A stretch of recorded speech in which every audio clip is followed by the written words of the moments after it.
গোয়েন্দা সমক সেন বিষয়টা আমার কাছে বেশ খটোমটো। সমক আমার বাল্যবন্ধু হলেও বর্তমানে সে গোয়েন্দা হিসাবে যথেষ্ট নামডাক করেছে, আর এটা নিয়ে আমার গর্বেরও কোনো শেষ নেই। সত্যি ওর মতন দিলদার বন্ধু পেয়ে আমি ধন্য। আমি পেশায় গায়ক, দু একটা অ্যালবাম বার করেছি বটে, কিন্তু সমকের এই দুঃসাহসিক কাহিনী লেখার পর আমি লেখক হিসেবে বেশি পরিচয় পাই। যাক, সেসব কথা, এবার বর্তমানে ফেরা যাক। আজ সকাল থেকেই টিপটিপ করে বৃষ্টি পড়ছে। দীর্ঘ গরমের পর এই একদিন ব্যাপী বৃষ্টিতে মনটা চাঙ্গা হয়ে যাচ্ছে। সমক সকাল থেকে জানলার দিকে মুখ করে ইজি চেয়ারে হেলান দিয়ে বসে আছে, আর আমি একবার ওকে দেখছি আর একবার নতুন গান লেখার চেষ্টা করছি। সত্যি এই মনোরম পরিবেশে একখানা গান লিখে নামাতে পারলে মন্দ হয় না, কিন্তু যতবারই গান লেখার চেষ্টা করছি ততবারই সে বৃষ্টি মাখা আরেকটা দিনের কথা মনে পড়ে যাচ্ছে। চলুন সেটা আগে বলে ফেলি। যতই হোক, সমক সেনের মস্তিষ্কাসুরের কেরামতি ঘটনা ফেলে রাখা ভালো নয়। সেদিন এইভাবেই সকাল থেকে বৃষ্টি পড়ছে। মোবাইলটা খুলে দেখলাম কাল থেকে আকাশ পরিষ্কার দেখাবে, তাই দিনুকে বলে দুপুরের জন্য খিচুড়ি আর বেগুন ভাজার ব্যবস্থা করে সমকের সাথে আড্ডা দিচ্ছি। সমকের নিজের বলতে ওর একমাত্র পিসি আছেন, তিনি থাকেন দেশের বাড়িতে, আর এই কলকাতা শহরে আমি হলাম ওর একমাত্র নিজের লোক। সকাল থেকেই এইদিক ওদিকের কথা বলছি আর ল্যাট খেয়ে যাচ্ছি। হঠাৎ আমাদের আয়েশের বিলাসিতা কাটল দরজার কলিং বেলের আওয়াজে। কিছুক্ষণ পর দিনু এসে বলল, আগে দাদা বাবু, একজন ভদ্রলোক এসেছেন দেখা করতে, বললেন সমক দাদা বাবুর সঙ্গে দেখা করবেন। সমক এই শুনে বলে, ঠিক আছে, ওনাকে কি বসাও, আমি যাচ্ছি। এই বলে সমক গায়ে পাঞ্জাবিটা গলিয়ে ড্রয়িং রুমের দিকে এগিয়ে গেল, আর পেছন পেছন আমিও। গিয়ে যাকে দেখলাম তার বয়স আমাদের মতোই হবে, 30 কি 32। পরনে প্যান্ট শার্ট, মাথায় চুল ব্যাক ব্রাশ, চোখে একটা কালো ফ্রেমের মডার্ন চশমা। সমককে দেখতেই সোফা ছেড়ে উঠে দাঁড়িয়ে নমস্কার জানালেন। সমকও নমস্কার জানিয়ে তার উল্টো দিকের সোফায় গিয়ে বসলো, আর আমি সমকের পাশে একটা চেয়ার টেনে নিয়ে বসলাম। এরপর সমক বলল, আপনাকে তো ঠিক চিনলাম না। ভদ্রলোক গলাটা খাঁকড়িয়ে বললেন, আসলে আমার নাম সুমিত হালদার, বারাসাতে আমাদের বাড়ি আর ব্যবসাও। আচ্ছা, কিসের ব্যবসা? আসলে আমাদের মাছের ব্যবসা আছে, পূর্বপুরুষের ব্যবসা, তবে এখন সেটা বিদেশেও পৌঁছেছে। বাহ, খুব ভালো। তা আমি কি করতে পারি সুমিতবাবু? এখানে বলে রাখা ভালো, সমক আমাকে বলে কোনো নতুন ক্লায়েন্ট এলে কায়দা করে তার জীবিকার কথাটা জেনে নেওয়া দরকার, তাহলে সেইভাবে নিজের দরটা মেপে ফেলা যায়। প্রথমে আমি এর প্রতিবাদ করলেও সমক বলে, দেখো পৃথ্বী, নিজের কদর যে বুঝতে পারে না সে পদে পদে ঠকবে। আর ভাইয়া, আমাকেও তো পেটটা চালাতে হবে নাকি? তাই প্রথমেই ক্লায়েন্টকে মেপে নাও। আমাদের কথা বলার মাঝেই দিনু এসে চা দিয়ে যায়, আর সেই চায়ে একটা চুমুক দিয়ে সুমিতবাবু বলতে শুরু করলেন, সমকবাবু, আমি বাড়ির ছোট ছেলে, বিয়েটা এখনো করিনি। আমার এক দাদা আছেন, আর তাকে ঘিরেই আমার আপনার কাছে আসা। আমি বললাম, সেটা কিরকম? আসলে আমার দাদা আমার চেয়ে 16 বছরের বড়। বাবার মৃত্যুর পর দাদাই পুরো ব্যবসাটা সামলাতেন। আসলে সামলালো না বলে প্রতিপত্তি বলতে পারেন। দাদা ব্যবসাটাকে বিদেশের বাজারে পর্যন্ত নিয়ে যেতে পারে। তা সমকবাবু এরকম করেই দিনটা ভালোই কাটছিল। এরই মধ্যে আমার বয়স যখন 10 তখন দাদা বিবাহ করেন। আমার বউঠানও অত্যন্ত ভালো মানুষ, আমাকে নিজের সন্তানের মতন ভালোবাসতেন। মাকে আমরা ছোটবেলাতেই হারাই, কিন্তু আমার বউঠান মার জায়গাটা পূরণ করে দেন। সত্যি এত ভালোবাসা। এই বলে ভদ্রলোক চোখের জল মুছলেন। সমক এবার জিজ্ঞাসা করল, আপনার বউঠান ছিলেন মানে? এটার জন্যই তো আপনার কাছে আসা সমকবাবু। মানে? আসলে গত 2 সপ্তাহ হলো আমার বউঠান মারা গেছেন, কিন্তু আমার মনে হয় তার মৃত্যুটা স্বাভাবিক নয়। কেন এরকম বলছেন কেন? আসলে বউঠান মারা যান সাপের দংশনে, মানে ডাক্তার তো তাই বলে। সমক এবার চমকে উঠে বলে, কেন আপনারা বলছেন না? না সমক বাবু, আমার মনে হয় এর পেছনে কিছু একটা রহস্য আছে। বেশ, তো তাহলে পুলিশে খবর দিন। পুলিশকে কি বলবো বলুন সমক বাবু, যে আমার বৌদি মৃত্যু স্বাভাবিক নয়, কিন্তু ডাক্তারের রিপোর্ট তো তা বলছে না। আপনি এই বিষয়ে আপনার দাদাকে বলেছিলেন? হ্যাঁ সমক বাবু। তারপর কিছুক্ষণ চুপ থাকার পর সুমিতবাবু আবারও বললেন, আসলে এই বৌঠানের মৃত্যুর পরের দিনই দাদা সিঁড়ি থেকে পড়ে যান, আর তাতে তার চোখে আঘাত লাগে, এবং পরে জানা যায় দাদা তার দৃষ্টিশক্তি হারিয়ে গেছেন। এরপর থেকেই দাদার সবসময় হতাশায় থাকতে দেখি সমকবাবু। সমক এবার সোফাতে সিধে হয়ে বসলো, তারপর বলল, আচ্ছা, আপনার দাদা বৌদির সন্তান কজন? তারা কিছু জানে এই বিষয়ে? আসলে তেনারা নিঃসন্তান, আমাকেই তাদের সন্তানের মতন করে মানুষ করেন। এবার সমক নিজের সোফায় হেলান দিয়ে বলল, সবই তো বুঝলাম সুমিত বাবু, কিন্তু আমি তো এ ধরনের কেস নিই না। দেখুন মিস্টার সেন, আপনি না বলবেন না। অনেক আশা নিয়ে আপনার কাছে আসা। আমার মাতৃতুল্য বৌঠানের মৃত্যুর কিনারা করুন সমকবাবু। সমক এবার একটা দীর্ঘশ্বাস ছেড়ে বলল, দেখুন সুমিত বাবু, আমি এ ধরনের কেস কিন্তু নিই না, কিন্তু এই মাতৃহারা সন্তানের আর যে আমি ফেলতেও পারছি না, তাই। আমাকে বাঁচালেন মিস্টার সেন। দেখুন, এখানে বসে কিছু বলা যাবে না সুমিত বাবু। কাল বরঞ্চ আপনাদের বাড়ি আমরা যাব। বেশ, তো তাহলে কাল সকাল 8টায় আমি গাড়ি পাঠিয়ে দিচ্ছি। সমক এবার মুচকি হেসে বলে, না না সুমিত বাবু, আমরা আমাদের নিজেদের গাড়িতেই যাব, আর আমাদের সঙ্গে কিন্তু আরো একজন যাবেন। আপনার কোনো প্রবলেম হবে না তো? কি যে বলেন সমক বাবু, আমাদের অত বড় বাড়ি লোক ছাড়া শ্মশানে পরিণত হয়েছে, আপনারা গেলে আমার ভালোই লাগবে। এরপর কিছু ভেবে নিয়ে সুমিতবাবু আবার বলেন, তাহলে একটা কাজ করুন, আপনারা কিছুদিন আমাদের বাড়িতে থেকে আসুন। এসে আপনাদেরও আনন্দ হবে, আর কাজেরও সুবিধা হবে, আর আমাদের ঘরগুলো নতুন মানুষ পেয়ে প্রাণ ফিরে পাবে।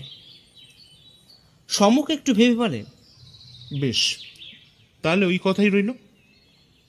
সুমিতবাবু বাইরে যেতে গিয়েও একবার থেমে গেলেন, তারপর পেছন ফিরে বললেন, আহা, এই দেখেছেন, এইটা দিতেই তো ভুলে গেছিলাম।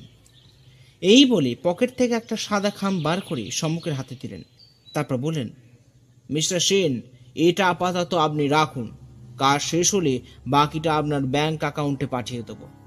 এই বলে ভদ্রলোক নমস্কার জানিয়ে চলে গেলেন। সম্মুখ সাদা খামটা একবার মাথায় ঠেকিয়ে বলল, মা, নাও বন্ধুবার, এবার মধুরঞ্জন বাবুকে জানিয়ে দাও।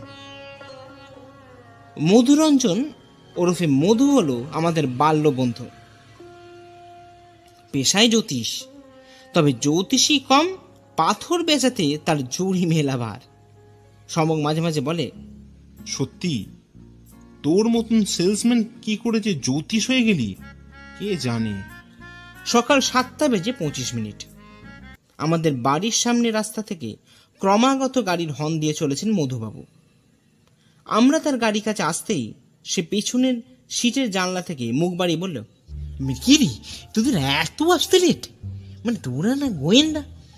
সত্যি টাইম ব্যাপারটা তোরা শিখলি না? সমক হেসে বলে, তাই জন্যই তো তোকে সঙ্গে রাখারে পাগল। এই কথা শুনে গদগদভাবে মধু বলে, বলছিস?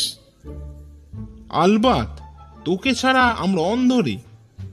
আমাদের জিওবালিয়নকে বুঝতে পেরে মধু বলল, বেশ, চল চল, বেশি তোল্লাই দিতে হবে না, অনেক দেরি হয়ে গেল। পথে যেতে যেতে আর তেমন কোনো কথা হয়নি।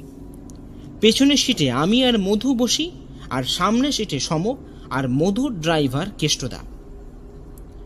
রাস্তার দুধারে শোভা দেখতে দেখতে যাচ্ছি, আর মধু ওর হাতে একটা খাতে নিয়ে কি সব জ্যোতিষের বিচার করে চলেছে। আমি আর না জ্বালিয়ে জানলা দিয়ে তাকিয়ে থাকলাম সামনের দিকে।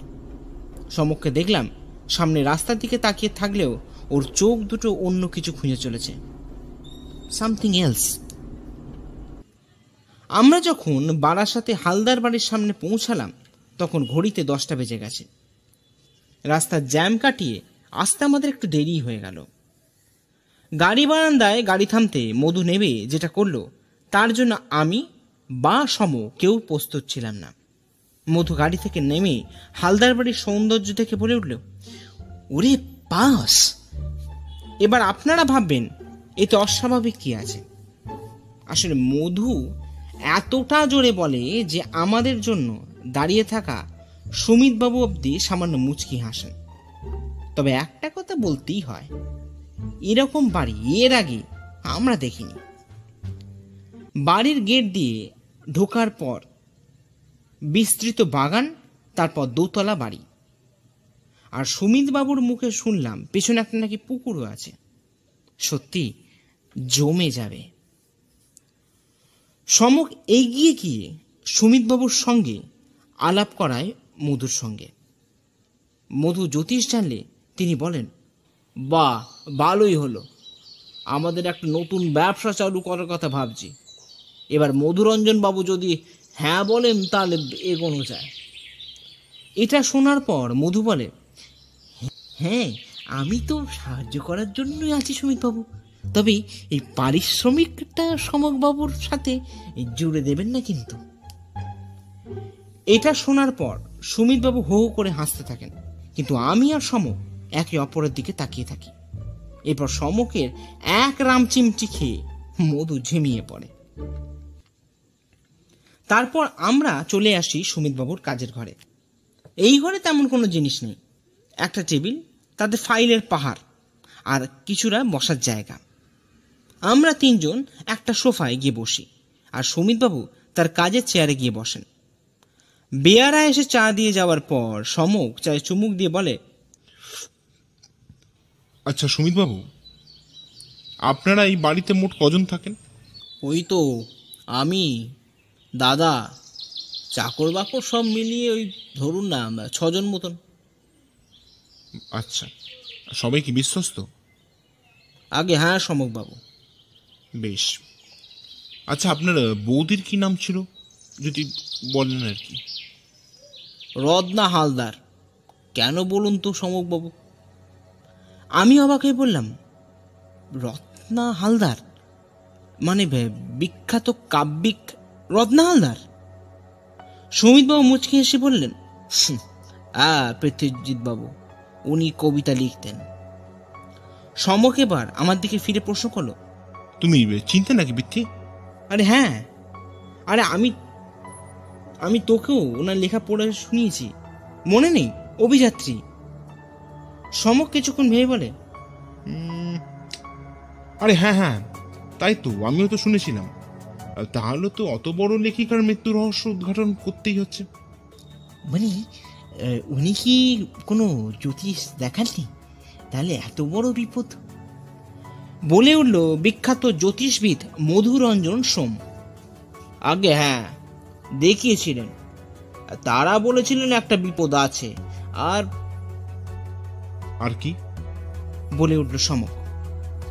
আর বলেন গৃহের অশান্তির কারণে সংসারে শান্তি থাকবে না। আপনারা এসব মানেন নাকি? সুমিতবাবু এবার একটা দীর্ঘশ্বাস ফেলে বললেন, আসলে বেশ কিছু ঘটনা ঘটার পর জ্যোতিষ শাস্ত্রটা মানতে বাধ্য হই মিস্টার সেন। কিরকম? আসলে দাদাকে বলেন তাদের সন্তান হবেন না, হয়নি। আর বৌঠানকে বলেন দংশনে সব শেষ হবে। আর দেখুন সেই দংশনেই। এই বলে চুপ করে গেলেন সুমিত হালদার। বেশ, চলুন এবার আপনার দাদার সঙ্গে একটু আলাপ করা যাক। এরপরই আমরা চলে আসি বাড়ির পেছনের দিকে পুকুরের ধারে। সুমিতবাবু আমাদের বলেন দিনের এই সময়টা সুমিতবাবুর দাদা মানে সুজয়বাবু এই পুকুর ধারেই থাকেন। পুকুর ধারে আসতে লক্ষ্য করি একজন বয়স্ক ভদ্রলোক গায়ে শাল জড়িয়ে বসে আছেন। পেছন ফিরে বসে থাকায় তার মুখটা তো আমরা দেখতে পাইনি। সামনে যেতেই সুমিতবাবু দাদাকে ডাকতে দেখলাম ভদ্রলোক নিজের কালো চশমা চোখ থেকে সরিয়ে চোখের জল মুছে দিলেন। মধু একবার আমার হাতে খোঁচা মারল। বুঝলেন ব্যাপারটা মধুও লক্ষ্য করেছে। সুমিতবাবু এরপর আমাদের পরিচয় করিয়ে দিলেন তার দাদা সুজিত হালদারের সঙ্গে। ভদ্রলোক প্রথমে চুপ থাকেন, তারপর কর্কশ গলায় বলেন, আসলে সমকবাবু, আমি এসবে তেমন কোনো সন্দেহের জিনিস চোখে দেখছি না। পাশ থেকে মধু চাপা গলায় আমার কানে কানে বলে উঠল, মানে চোখে পড়বে কি করে? দেখতে পেলে তো পড়বে। আমি এক জোরে গোঁত্তা মারলে সে চুপ করে যায়। সমক এবার বলে ওঠে, দেখুন সুজিত বাবু, আপনার ভাইয়ের সন্দেহ হয়েছে যে তার বৌঠানের মৃত্যুটা স্বাভাবিক নয়। এবার আপনি কি চান না যে এই সন্দেহের নিরাকরণ একটা হোক? এরপর ভদ্রলোক যা বললেন তার সঙ্গে কেসের কি সংযোগ আছে তা বুঝলাম না। তিনি বললেন, মানুষের সবচেয়ে দামি জিনিস কি জানেন গোয়েন্দা বাবু? পেছন থেকে আমাদের অবাক করে মধু বলে উঠল, মানে কি আরো হবে? এত সহজ ব্যাপার, টাকা। সুজিতবাবু ভৎসনা হাসি হেসে বললেন, না। তারপর সমক বলল, তাহলে? চরিত্র মিস্টার সেন, চরিত্র। এই বলে সুজিতবাবু উঠে ঘরের দিকে যেতে লাগলেন। সমক পেছন থেকে ওনাকে বলে, এটা বলার কারণটা কি সেটা তো বলে যান সুজিত বাবু। সুজিতবাবু মাথাটা পেছনে ফিরিয়ে বললেন, গোয়েন্দাটা আপনি আশা করি, তাই কারণটা আপনি খুঁজে বার করুন। আর হ্যাঁ, এই দিকটা সাপের খুব উৎপাত আছে সমকবাবু, তাই তাড়াতাড়ি ঘরে চলে যান, নাহলে বিপদে পড়বেন। এই বলে ভদ্রলোক ঘরের ভেতরের দিকে চলে যান। দোতলার একটা ঘরে আমাদের তিনজনের থাকার ব্যবস্থা করা হয়েছে। ঘরটা বেশ বড়, তাতে 3টে বিছানা আর একটা আলমারি, ঘর লাগোয়া আর একটা বাথরুমও আছে। সমক এখন ঘরের ঠিক বাইরে বারান্দার রেলিংয়ে ভর দিয়ে দাঁড়িয়ে নিচে মালিকদের কারুকার্য দেখছে, আর আমি আর মধু দালানের চারপাশে ঘুরে সাজিয়ে রাখা বড় বড় পোর্ট্রেটগুলো দেখছিলাম। হঠাৎ আমাদের চমকে দিয়ে সুজিতবাবু বললেন, ছবি দেখছেন? মধু বলে উঠল, হ্যাঁ, মানে হ্যাঁ, কিন্তু আপনিই জানলেন কি করে? ওই যে আপনার পায়ের আওয়াজ, আর কোথায় কি আছে সব আমার জানা জ্যোতিষবাবু। মানে আপনি আমার পেশা জানলেন কি করে? সুমিত আমায় জানিয়েছে। এই বলে ভদ্রলোক সিঁড়ি দিয়ে নিচে নেমে গেলেন। মধু সমকের কাছে গিয়ে বলে, কি ব্যাপার বলতো ভাইয়া, এই সুজিত বাবু কি এসব দেখতে পান নাকি? সমক ওই একইভাবে দাঁড়িয়ে বলল, না, আমি কাল ওনার চোখ দেখেছি, উনি সত্যি অন্ধ। এবার সুমিতবাবু সমকের কাছে এগিয়ে এসে বললেন, সমকবাবু, দুপুরে খাওয়া দাওয়া সব ঠিকভাবে হয়েছিল তো? সমক এবার সিধে হয়ে দাঁড়িয়ে বলে, হ্যাঁ, সব ঠিকই ছিল, বরঞ্চ বলা প্রয়োজন বেশি ছিল। আচ্ছা, আপনি যদি কিছু মনে না করেন, আমি একবার আপনার বৌঠানের ঘরটা দেখতে চাই। বেশ তো, চলুন না। এই বলে সেই বারান্দা ধরে দক্ষিণ দিকে এগিয়ে গিয়ে সিধে একটা ঘর ভেতরে নিয়ে গেলেন। এই ঘরটা বেশ ইন্টারেস্টিং। দরজার ওপর লতা পাতা আঁকা, আর ঘরের ভেতরেও নানান ছবির জিনিস দেখতে পাওয়া যায়। সুমিতবাবু বললেন, আসলে মিস্টার সেন, আমার বৌঠান কিন্তু ভালো ছবিও আঁকতে পারতেন। সমক দেখলাম তার আঁকা আর ওই ঘরটাকে ভালো করে দেখতে লাগলো। এই ঘরে আছে একটা খাট, একটা আলমারি, আর তার পাশে একটা ড্রেসিং টেবিল, আর একটা মস্ত বড় জানলা। জানলার ওপারেই পুকুর। সমক জানলা দিয়ে বাইরে পুকুরের দিকে তাকিয়ে আছে দেখে সুমিতবাবু বললেন, এই জানলার সামনে দাঁড়িয়েই বৌঠান যে কত গান গাইতো সেটা আমাদের বলে বোঝাতে পারবো না সমকবাবু। আমার বৌঠানের এটা ছিল একটা পছন্দের জায়গা। এবার সমক এগিয়ে গেল জানলার পাশে থাকা স্টাডি টেবিলের ওপর। তাতে বেশ কিছু ওনার লেখা কবিতার বই, কলমদানি ইত্যাদি পড়েছিল। একটা ল্যাপটপ আর একটা খসড়াও ছিল তার সঙ্গে। সমক সেটা দেখে সুমিতবাবুকে বলে উঠল, আচ্ছা সুমিতবাবু, এটা কি ওনার লেখা নাকি? হ্যাঁ সমকবাবু, তাই এটাই ওনার শেষ লিখে যাওয়া কবিতার খসড়া। ঠিক করেছি এটা পাবলিশারদের হাতে ছাপাতে দিয়ে দেব। যতই হোক শেষ স্মৃতি তো। এই বলে চুপ করে গেলেন সুমিতবাবু। সমক বলল, আচ্ছা সুমিতবাবু, আপনি যদি কিছু মনে না করেন, আজ রাতের জন্য যদি এই খসড়াটা আমি একটু নিই, তাহলে খুব একটা কি অসুবিধা হয়ে যাবে? কাল সকালেই আপনাকে আমি ফেরত দিয়ে দেবো। হ্যাঁ অবশ্যই, তবে একটু সাবধানে সমকবাবু। বুঝতেই তো পারছেন, বৌঠানের শেষ স্মৃতি। হ্যাঁ, আপনি চিন্তা করবেন না, আমি পড়েই আপনাকে ফেরত দিয়ে দেবো। রাতে খাওয়া দাওয়া শেষ করে আমরা নিজেদের ঘরে আছি। সমক চেয়ারে হেলান দিয়ে সিগারেটে ধরিয়েছে। আমি আর মধু নিজেদের বিছানায় শুয়ে আছি। হঠাৎ মধু বলে উঠল, আচ্ছা সমক, এই তুই কি সত্যি খসড়াটা ফেরত দিবি? সমক মধুর দিকে তাকিয়ে বলে, হ্যাঁ, কেন? মানে ধর, যদি সুমিতবাবুরা এই টাকা না দেন তাহলে? উনি অর্ধেক অ্যাডভান্স আমাকে করে দিয়েছেন, তাই চিন্তা নেই। না তাও। শুয়ে পড়। এই বলে সিগারেটে আবারও টান দিল সমক। হঠাৎ আমার দিকে ফিরে বলে উঠল, আচ্ছা পৃথ্বী, তুই তো রত্নদেবীর বই পড়েছিস, কেমন লেখা রে? আমি অবাক হয়ে বলি, কেমন মানে? ভালোই তো, তোকেও তো পড়ে শুনিয়েছি। হ্যাঁ শুনিয়েছিস, কিন্তু তুই তো জানিস কবিতা আমার আবার মনে ধরে না, তাই বল না। হ্যাঁ ভালোই লিখতেন। না, এভাবে নয় পৃথ্বী, মানে কি রকম লিখতেন, ওনার বিষয়বস্তুটা কি? দেখ, সাধারণত সব বিষয় উনি লিখতেন, তবে প্রেমের ব্যাপারটায় উনি সেরা ছিলেন, এটা আমি বলতেই পারি। বাহ, বেশ ইন্টারেস্টিং তো। দেখলাম সমক হাতের দুটো আঙুল দিয়ে ঠোঁটটা চেপে ধরেছে। লক্ষ্য করলাম সমকের কপালে ভ্রুকুটি।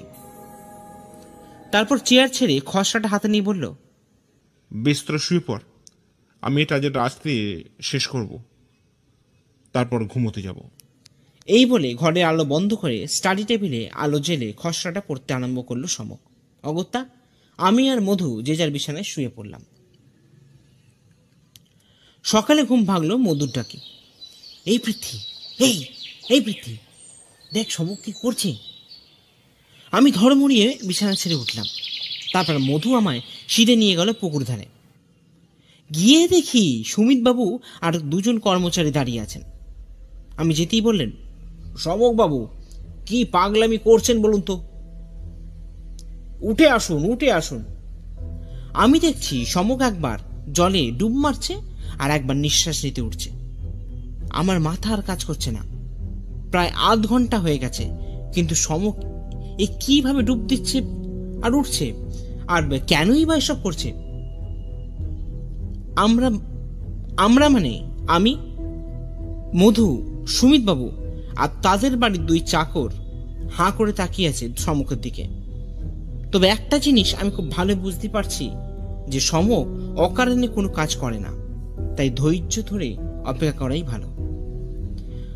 আরো মিনিট 5 পরেই সমককে দেখলাম পুকুরের জল থেকে বেরিয়ে আসতে। তাকে দেখেই মধু বলে উঠল, কিরে সমক, কি পাগলামো করছিলি তুই? পাগলামির এখনো কি দেখেছিস মধু? নিজের গা মুছতে মুছতে বলে উঠল সমক। এবার সুমিত বাবু একটু গম্ভীর গলায় বললেন, আপনি এটা কি করছিলেন মিস্টার সেন? এভাবে অচেনা জায়গায় এভাবে পুকুরে নামা আপনার উচিত হয়নি। প্রথমে আমাকে ক্ষমা করবেন মিস্টার হালদার, তবে এখানে নাবার কারণ এখন আমাকে জিজ্ঞাসা করবেন না দয়া করে। সময় এলে ঠিক করি আপনাকে জানিয়ে দেবো। বেশ বেশ, ঠিক আছে, আপনি বরঞ্চ জামা কাপড় পাল্টে আসুন, তারপর ব্রেকফাস্টে আপনাদের সঙ্গে দেখা হচ্ছে। এই বলে ভদ্রলোক ঘরের ভেতরের দিকে চলে গেলেন। আমি আর মধু ওর দিকে তাকিয়ে আছি দেখে সমক বলল, অত দেখবেন না দয়া করে, নজর লেগে যাবে। এই বলে হাসতে থাকলো সমক। আমি বলি, এটা কি ছেলে?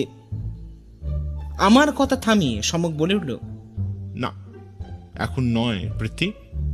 আর হ্যাঁ, আমি একটু বেরোবো, কিছুক্ষণের মধ্যেই ফিরে আসবো। কেউ যদি জিজ্ঞাসা করে বলবি দরকারে বেরিয়েছি। এরপর আর কোনো কথা হয়নি।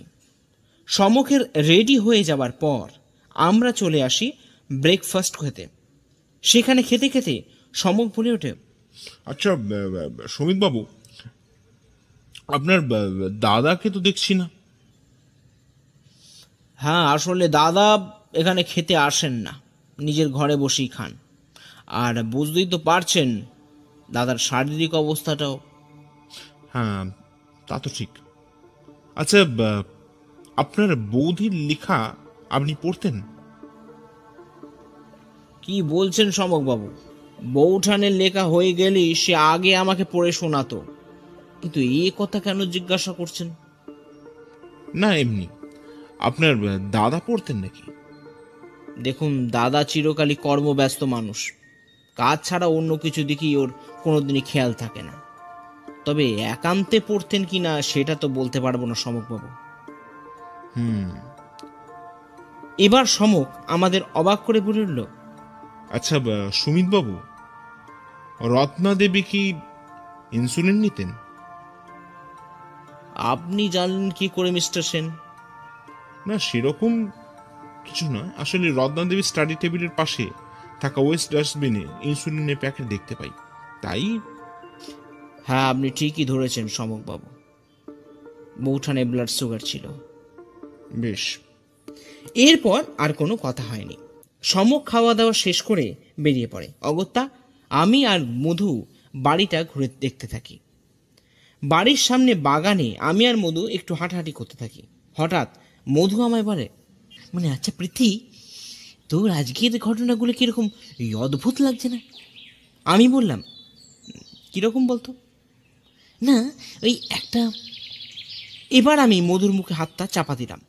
দূরে পুকুর পাড়ে দেখতে পাই সুজিত বাবু তার মালির সঙ্গে কথা বলছেন, আর পুকুরের দিকে হাত দেখিয়ে কি যেন বলছেন। মধু আমার কানে কানে বলে উঠল, কি ব্যাপার বলতো ভাইয়া? মানে কেমন এই রাহুর দশা ঠেকছে? কিচ্ছু বুঝতে পারছি না রে মধু, এখন অপেক্ষা করা ছাড়া কোনো উপায় নেই, তাই সমকের জন্য অপেক্ষা কর। সমক যখন বিকালে ফিরল তখন ঘড়িতে 8টা বেজে গেছে। এরই মধ্যে সুমিত বাবু 2বার এসে খোঁজ নিয়ে গেছেন। সমক আসতে মধু প্রশ্ন করল, এই কি রে বেটা, আমাদের একা রেখে তুই এই পগার পার? এখনই কি পগার পার দেখলি মধু? খেলা এখনো অনেক বাকি। এবার আমার দিকে তাকিয়ে সমক বলল, পৃথ্বী, তুই সুমিত বাবুকে বল বাড়ির সব লোকেদের নিয়ে নিচে ড্রয়িং রুমে অপেক্ষা করতে। আর সবাই মানে কিন্তু সবাই। মানে কিন্তু এই ডিনারটা করে নিলে হতো না ভাই? করুণ শুনে বলে উঠল বিখ্যাত জ্যোতিষী মধুরঞ্জন সোম। না রে মধু, আগে যে কাজটার জন্য এখানে এলাম সেটা আগে শেষ করি। আর হ্যাঁ, জামা কাপড়গুলো এখনই গোছগাছ করে নে। আমি বললাম, এনি প্রবলেম সমক? বিস্তর সমস্যা ভায়া পৃথ্বী, যতদূর মনে হয়। এই বলে চুপ করে গেল সে। আমি দেখলাম সমক এখন কোনো উত্তর দেবে না। সমক এবার সিগারেট ধরিয়ে বারান্দার পাঁচিলে ভর দিয়ে দাঁড়ালো। মধু এবার আমায় বলল, এ কি ব্যাপার বলতো পৃথ্বী? আমি বললাম, যাই ব্যাপার হোক, তবে এটা বেশ বুঝতে পারছি ব্যাপারটা বেশ গুরুতর। আমি আর মধু লক্ষ্য করলাম পূর্ণিমার চাঁদের আলোর মতন সমকের মুখটা জলজল করছে। ওর মনে যে কি রকম যুদ্ধ চলছে সেটা বলে দিতে হয় না। এখন খালি সময়ের অপেক্ষা, ব্যাস। তারপরে এক চরম সত্যের সম্মুখীন হব আমরা। আমরা এখন হালদার বাড়ি ড্রয়িং রুমে একটা সোফায় আমরা তিনজন ভাগাভাগি করে বসে আছি, আর বাকিরা আমাদের ঘিরে গোল হয়ে চেয়ারে বসে আছেন। অন্যরা বলতে সুমিতবাবু, ওনার দাদা সুজিতবাবু, আর বাড়ির সব কাজের লোকেরা। প্রথম মিনিট দুয়ে কারোর মুখে কোনো কথা নেই। অবশেষে সুমিতবাবু বললেন, কি ব্যাপার মিস্টার সেন, আপনি এখানে আসতে বললেন কেন? আর ডিনারটাও তো। সুমিতবাবুর কথা থামিয়ে সময় বলল, খাবার থেকেও এখন যে কথাগুলো আপনাদের বলবো সেটা বেশি জরুরি সুমিতবাবু, আর একটু তার জন্য কোঅপারেট করুন। সুজিতবাবু বললেন, রাতে আপনার নাটক দেখার মতন সময় আমাদের নেই, যত সব। নাটকটা আমরা দেখাচ্ছি না সুজিতবাবু, দেখাচ্ছেন আপনি। আমরা তো হাঁ। এ কি বলছে সমক, পাগল হয়ে গেল নাকি? মধুকে দেখলাম আমার ডান হাতটা শক্ত করে চেপে ধরল। এবার সুমিতবাবু বলে উঠলেন, কে সব যা তা বলছেন সমকবাবু? আপনাকে রহস্যের সন্ধান করতে বলেছি বলে আপনি আমার দেবতুল্য দাদাকে অপমান করতে পারেন না। মনে রাখবেন, এই হালদার বাড়ি কর্তা উনি। সমক এবার বলে, আমাকে ক্ষমা করবেন সুমিতবাবু, কিন্তু সত্যিটা জানলে আপনিও হয়তো। কেসের সত্যি? এবার সমক সুজিতবাবুর দিকে এগিয়ে গিয়ে বলল, কি সুজিতবাবু, সত্যিটা আপনি বলবেন না আমি? কি যা তা বলছেন সমকবাবু, আপনি কিন্তু আপনার এখতিয়ার ভুলে যাচ্ছেন। এবার সমক গম্ভীর গলায় বলে উঠল, আমি যা তা বলছি না সুমিতবাবু, আপনার দাদাই রত্নাদেবীকে খুন করেছেন। আমরা তো একেবারে হতবাক। সুমিতবাবুর মুখও দেখলাম হাঁ হয়ে গেছে। এবার আমি বললাম, মানে সমক? হ্যাঁ পৃথ্বী, সুজিতবাবুই ওনার স্ত্রীকে হত্যা করেছেন, তবে কারণটা আরো লজ্জাজনক। সুজিতবাবু বলে উঠলেন, কোনো প্রমাণ আছে আপনার কাছে নাকি? প্রমাণটা না বললেও ভালো হতো মনে হয় আপনার। না সমকবাবু, আপনি বলুন, বললেন সুমিতবাবু। এবার সমক ঘরের মধ্যে পায়চারি করতে করতে বলল, আমি আপনার বৌদির লেখা শেষ কবিতাটার খসড়াটা হাতে পাই। আপনার হয়তো মনে আছে সুমিতবাবু, আমি আপনার কাছ থেকে পড়ার জন্য নিয়ে আসি। ও হ্যাঁ, কিন্তু ওটা ফেরত। সমক সুমিতবাবুর কথা থামিয়ে বলল, ওটা এখন আর ফেরত পাবেন না সুমিতবাবু, কারণ ওটাই এখন মূল এভিডেন্স। রত্না দেবী ওতেই ওনার শেষের সব কথা কবিতার আকারে লিখে যান। আমি কবিতাগুলো পড়তে থাকি আর অবাক হতে থাকি। কেন মিস্টার সেন, অবাক হবার কি আছে? সমক এবার মুচকি এসে বলে, আসলে আপনার দাদার মানসিক নির্যাতনে জেরবার হয়ে পড়েন আপনার বৌঠান। মানে? আসলে আপনার দাদার সন্দেহ করতে থাকেন যে আপনার সাথে রত্নাদেবীর একটা প্রেমজ সম্পর্ক গড়ে উঠেছে, আর তাতেই বারবার অশান্তি করতে থাকেন সুজিতবাবু। রত্নাদেবী তার লেখাতে এটাও লিখেছেন যে তিনি বেঁচে থাকতে চাইছেন না। যাকে সন্তানের নজরে দেখেন তার সাথে এই বদনাম তিনি মেনে নিতে পারছেন না। কি সুজিত বাবু, আমি ঠিক বলছি তো? সুজিত বাবু এবার চেঁচিয়ে বললেন, আপনি ঠিকই বলেছেন। চরিত্রহীন মহিলা, বিয়ের আগেও বহু সম্পর্ক ছিল ওর। এখন আমার ভাইয়ের। এই বলে চুপ করে গেলেন সুজিত বাবু। সুমিত বাবুর এবার চোখ মুছতে মুছতে বললেন, কিন্তু বৌঠান তো সাপের কামড়ে মারা যান মিস্টার সেন। একেবারেই নয় মিস্টার হালদার, আপনার সন্দেহটা একেবারে উড়িয়ে দেবার মতন নয়। তাহলে? সমক এবার বলল, রত্না দেবীর হাই সুগার থাকার কারণেই ইনসুলিন নিতেন। আর এটা কি অস্ত্র বাড়ান সুজিত বাবু? ইনসুলিনের শিশির ভেতরে সাপের বিষ ঢুকে ইঞ্জেকশন দেন, পরে সাপে কামড়ানোর দাগের জন্য এই জিনিসটা দিয়ে পায়ে ফুটো করেন, ব্যাস খেলা শেষ। এই বলে সমক তার পকেট থেকে একটা জ্যামিতি বক্সে থাকা কম্পাসের মতন দেখতে দুদিক সুচালো জিনিস পাস করলো। এবার মধু প্রশ্ন করল, ভাই সমক, এটা পেলি কোথা থেকে? সমক মুচকি হেসে বলে, সেদিন আমি পুকুরে অনেকবার ডুব দিয়েছিলাম, মনে আছে? হ্যাঁ। ওটা বার করার জন্যই আমি ওখানে ডুব দিই। অনেক খোঁজার পর ওটাকে খুঁজে পাই। আমার ধারণা ছিল ওটা দিয়ে আঘাত করে ওটা জানলা দিয়ে পুকুরে ফেলে দেন সুজিত বাবু, এবং ওনার এইসব কাজের সঙ্গে আপনাদের বাড়ির মালিও কিন্তু জড়িত হয়ে থাকতে পারে। এবার সবটা আপনার ওপর সুমিত বাবু। এতক্ষণ সুমিত বাবু মাথায় হাত দিয়ে বসেছিলেন। এবার বললেন, আমি কিছু ভাবতে পারছি না সমক বাবু, তবে এটা বলতে পারি, ঈশ্বর দাদাকে যথেষ্ট শাস্তি দিয়েছেন। বৌঠানের মৃত্যুর পরদিনই দাদা দৃষ্টিশক্তি হারান, এবার আমাকেও হারাবেন। সুজিত বাবু আবেগ ভরে বলে উঠলেন, মানে কি কি করবি ভাই? না দাদা, এই মুখ দিয়ে আমাকে ভাই বলে ডেকো না।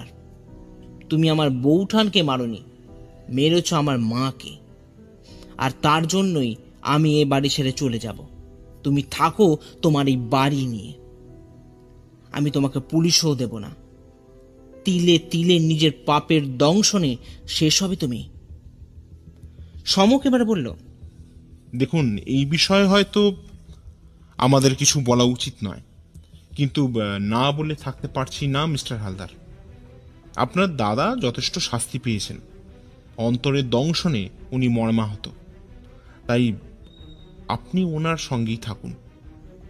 বেশ, আপনি যখন বলছেন তখন থাকব, তবে দাদার সঙ্গে আর আমার কোনো কথা থাকবে না। লক্ষ্য করলাম সুজিতবাবু মাথা হেঁট করে বসলেন। এই ভায়া, ওখানেই তো রাত্রির ডিনারটা সেরে ফেললে ভালো হতো না? প্রশ্ন করল মধুরঞ্জন সোম। ঘড়িতে এখন রাত 12টা। আমরা এখন একটা ধাবায় বসে ডিনার করছি। কেসের সমাধানের পর সমকের কথা মতো আমরা হালদার বাড়ি ছেড়ে বেরিয়ে আসি। সেই দুপুরের পর থেকে পেটে কিছুই পড়েনি। এখানে গাড়ি থামিয়ে খাওয়া দাওয়া করে ফেলছি। সমক মধুর প্রশ্ন উত্তরে বলে, তোর কি মানবতা বলে জিনিসটা একদম মন থেকে মুছে গেছে নাকি রে মধু? তুই আমাকে বলছিস ওখানে খেয়ে আসার জন্য? যার নিজের স্ত্রীর প্রতি বিশ্বাস নেই, যে অবিশ্বাসের কবলে পড়ে নিজের ছোট ভাইয়ের সঙ্গে নিজের স্ত্রীর। এই বলে চুপ করে যায় সমক। এবার আমি বলি, কিন্তু সমক, এই সন্দেহের বশেই তো আজকাল কত সম্পর্ক শেষ হয়ে যাচ্ছে, এতে নতুন কি আছে? আছে আছে পৃথ্বী, বিশ্বাস বিরুদ্ধ ভাব থেকে কিন্তু সন্দেহ আসে। এই সন্দেহ দ্বারাই অভিভূত হলেই অবসাদ আসে, আর এই অবসাদের বশবর্তী হয়েই সুজিতবাবু কি যে ভয়ানক কাণ্ডটা ঘটালো সেটা তো আর বলে দিতে হয় না ভাই। কিন্তু এর থেকে বাঁচার তো কোনো রাস্তা নেই সমক। আছে ভাইয়া। আমি অবাকে বললাম, আছে? কিন্তু কি সেটা? প্রতিকূল যুক্তি ত্যাগ করে বিশ্বাসের অনুকূল যুক্তি শ্রবণ করতে হবে ভাই, যাতে মনে বিশ্বাস আসে তেমন তোর কাজ করতে হবে। ভালো চিন্তা করতে হবে, বুঝলে বাচ্চা ধন?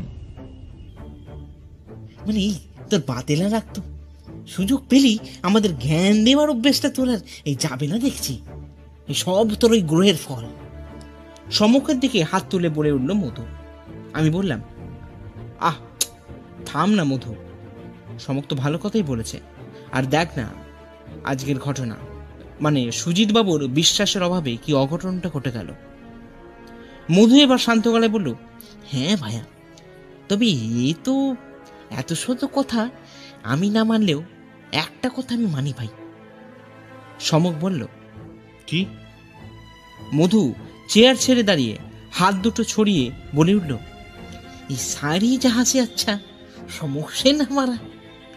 সমক হাসতে হাসতে বলে উঠল, শয়তান একটা,